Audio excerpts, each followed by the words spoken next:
Yabo, this is the African History class, and today we are still in Ghana. We're talking about a Ghanaian, my brother, my sister, whose life is about to blow you away. Today we're talking about a musician who at the age of 15 already made his very first millions, not of Ghana cedis, American dollars. One musician who made a lot of music. One musician who contributed to some of the wonderful classics that we have in this nation today. Undoubtedly, better still arguably, one of the best keyboardists ever produced in this country. My brother, my sister, today we are talking about Kiki Gyan. Kiki Gyan.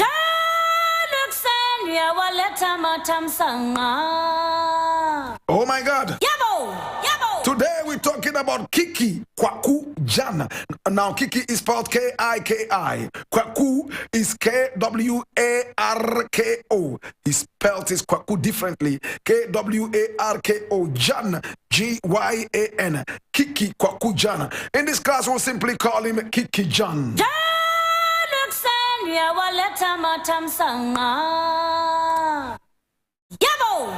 Now, Kiki Gyan was born a few months after the birth of this great country called Ghana. He was born on the 7th day of June in 1957, and he was born in Takoradi. My brother, my sister, at a very early age, he was so interested in music and was not interested in going to school. But his parents forced him to go to school. So he started school right there in Takoradi. And whilst he was attending school, he would sneak into the church and play keyboards and listen to music. By the age of 11, he was already a full-blown keyboardist and a musician. By the age of 12, he left school and decided that enough was enough with school. He wanted to be a professional musician, and he started playing with bands.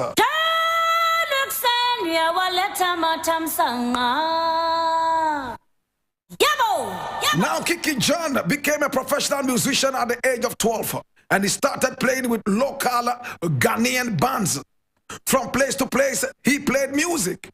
My brother, my sister, he had the opportunity to go to England when he toured with a local band, my brother, my sister, by the name Pagadija. Pagadija. P-A-G-A-D-I-J-A. Pagadija. That was the band he toured with. He went all the way to England.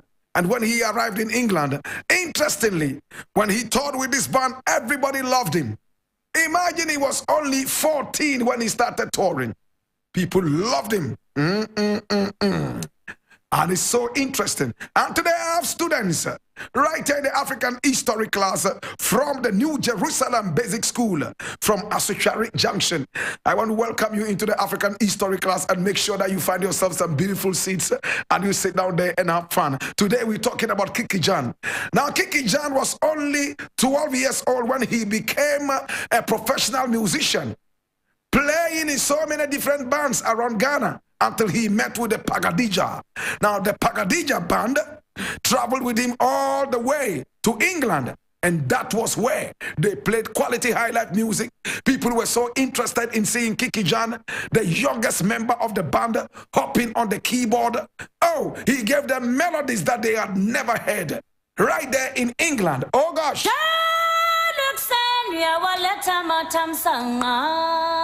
Kiki Gyan. Kiki Gyan. Now listen to this interesting thing. Now whilst he was playing in England and touring with Pagadija, the Osibisa band saw Kiki Gyan, my God, playing with so much dexterity. So they poached him. They poached him. What did they do? In fact, they spoke with Kiki Gyan and told him that, oh, they wanted him to play keyboards for the Osibisa band. Little did they know that Kiki Gyan already had heard about Osibisa, and he knew all the songs of Osibisa. Interestingly, Kiki Gyan decided that he would leave Pagadija right at the end of the tour, and then he remained in England. Osibisa was able to regularize his papers, and immigration-wise, he was a legal person in London, where he decided to be with Osibisa.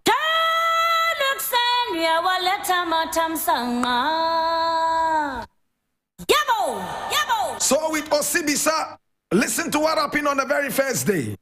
Mark Tonto, who was one of the founders of Osibisa, all the way from this beautiful country called Ghana, took Kiki Gyan home and told Kiki Gyan to rest.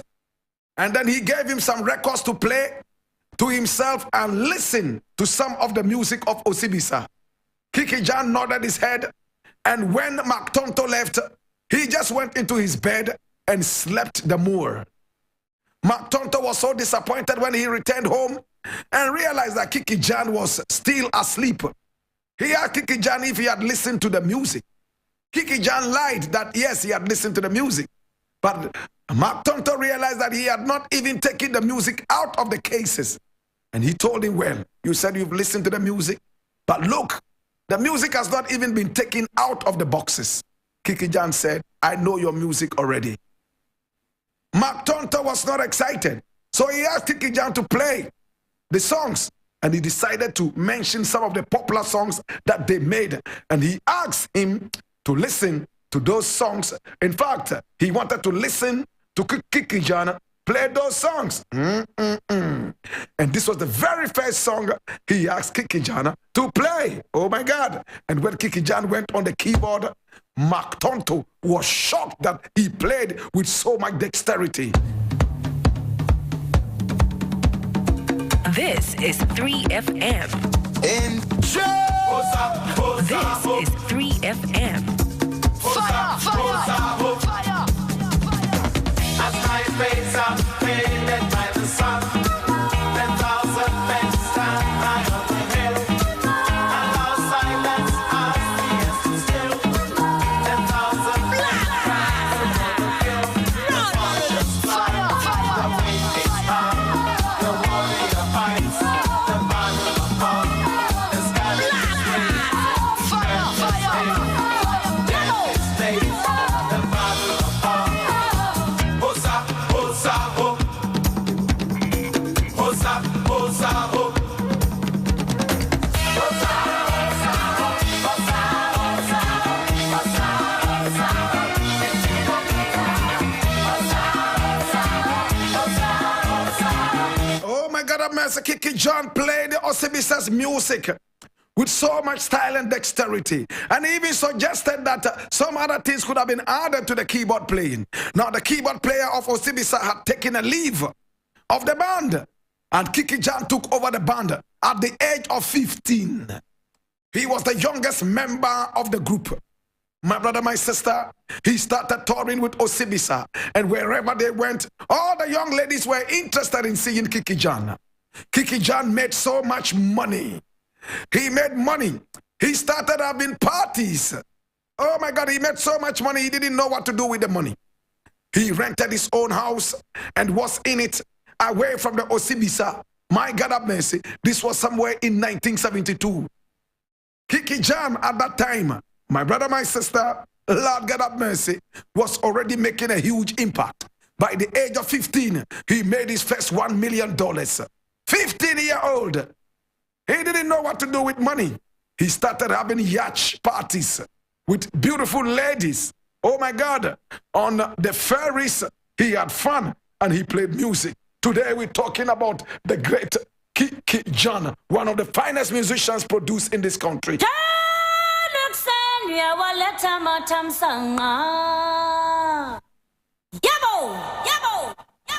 My brother, my sister, today we're talking about Kiki Gyan, and I'm most excited, my brother, my sister, to bring this to the fore. Hear me now. Now, Kiki Gyan started playing with Osibisa from 1972, and he played with so much dexterity. By the age of 18, Kiki Gyan had made so much more millions. Oh my God. But Kiki Gyan fell on bad days. How did he fall on bad days? He started meeting very, very big artists, some of who were already using drugs. He met artists such as Elton John, who is a known gay man. And he also met with Mick Jagger, who is also bisexual and a user of recreational drugs. He hung out with some of these artists. Oh my God. Now listen to the interesting thing. In 1977, Kiki Gyan also met with Marvin Gaye, who himself was killed on the first day of April by his own father. For putting his hand on his own father, his father took his life. He also met Peter Hubert McIntosh, a.k.a. Peter Tosh, all the way from Jamaica, and Steve Wonder, including the Third World. They met at a festival in Jamaica called Festac. He also went to hang out with Fela, and he smoked a lot of pots. Oh my God, a.k.a. Ganja, a.k.a. Ntampe, a.k.a. Gekwi.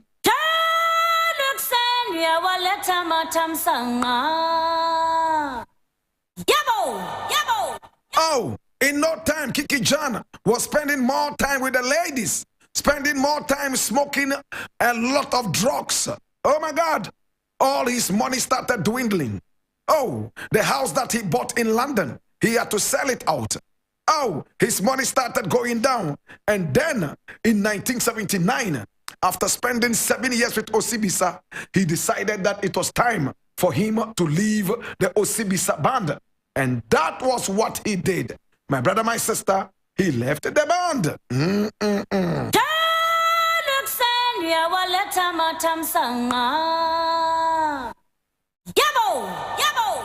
Oh, Kiki Gyan left. He left the band, my brother, my sister. And when he left, oh, in fact, he left the band. My God. He left the band. And boom, after leaving the band, he made a very first song, 24 Hours in the Disco. My producer is going to send me that one, and I'm going to be able to play it. 24 Hours in the Disco. 24 Hours in the Disco. My brother, my sister, was Kiki Gyan's music. Oh my God. Very quality music. And it took over the whole of Ghana. Yes, people who love to go to the dance. They love the songs.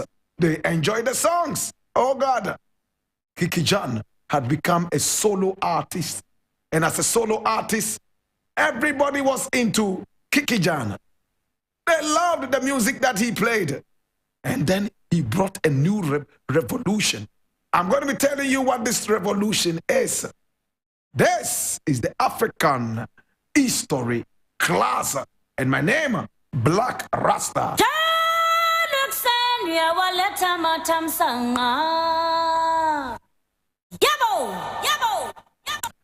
Kiki Gyan is our guest right here in the African history class today. And we're talking about this wonderful artist who changed the course of history right here in this country in terms of music. He made a lot of money. And the money that he made, my God have mercy, he blew everything away. Brother, my sister, today we're talking about Kiki Gyan. Now, Kiki Gyan made his own music. And he also revolutionized reggae. He started a new movement in 1977, even before he left the Osibisa band. And he called his kind of reggae Afro reggae. Afro reggae. Afro reggae. My brother, my sister, let's take a listen to this one from Kiki Gyan.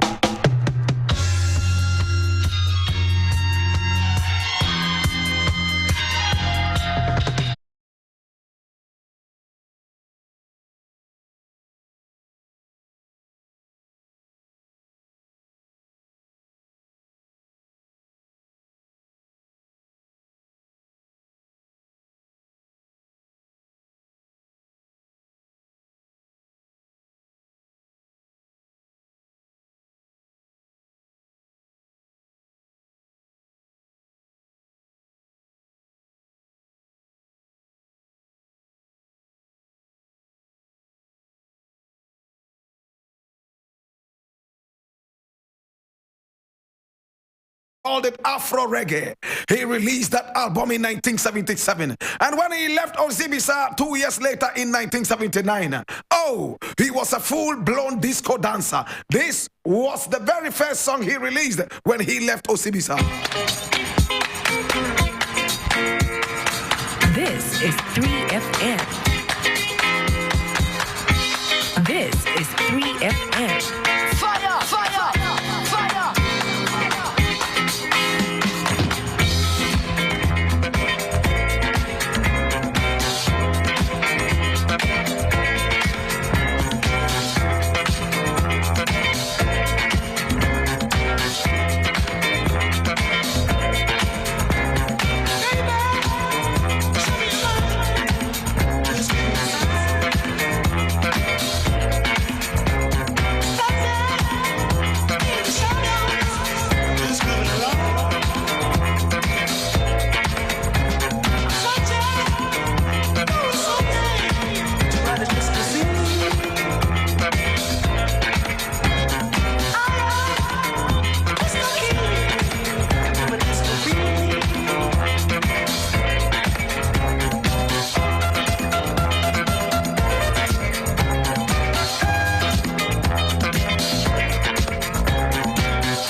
disco dancer. This is Kiki Gyan. He made a lot of money, but the money started going down in drugs.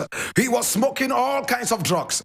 Now he returned to Ghana, and right in Ghana, he was moving from church to church, from studio to studio, having lost all his money, trying to gain back some amount of money to take care of himself. But the interesting thing is that he got married to Fella's daughter, Fella's very first daughter.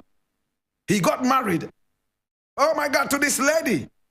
Interesting marriage, but it didn't last. They divorced, my brother, my sister, and Kiki Gyan found himself right here in Ghana, struggling. All the money was gone. All the girls were gone. All the fame, all the pomp and pageantry, everything gone. He was now a pauper, moving from place to place, begging sometimes.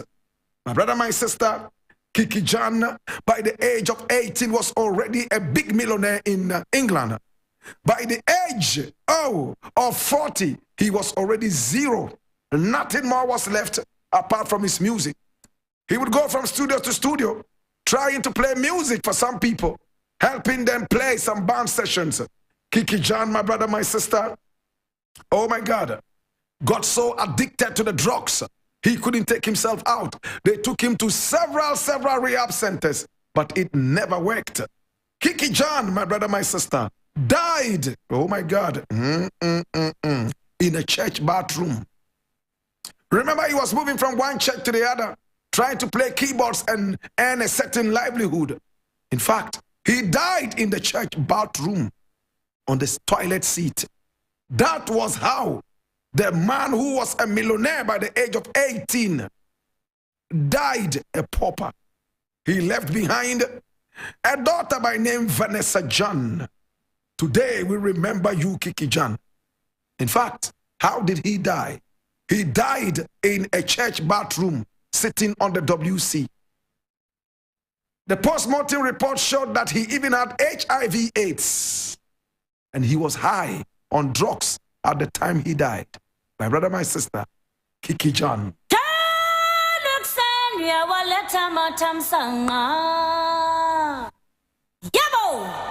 Today we remember the life of Kiki Gyan. We remember that little boy. By the age of 14, he was already a superstar. By the age of 15, he was playing with Osibisa. He made his first $1 million at the age of 15. By 18, he was a mega millionaire. In fact, he spent so much time enjoying his music and enjoying himself. Born and bred in Takoradi in 1957. My brother, my sister, Kiki Gyan. Kiki Gyan died on the 10th day of June in 2004, 19 years ago. Today we remember you, Papa. Uniyaminko wate. Uniyaminko. Papa, damn fadwe wate. Papa, damn fadwe wate. Uniyaminko. Uniyaminko. Uniyaminko. Ow. Due niyamane hono. In the burden of knowledge, I ask you, now that you know the story of Kiki Gyan, how will that impact your own life in contemporary times? Now that you know, what would you do? Biane ole mini obafe ye zunda kagane mezaka yine ye ampa bango bokaye nan fifia ye nya nukai na wo banayen ebeden lele anjima singa be konne lele anjima singa beri. It's been the African history class, and today we've been talking about Kiki Gyan.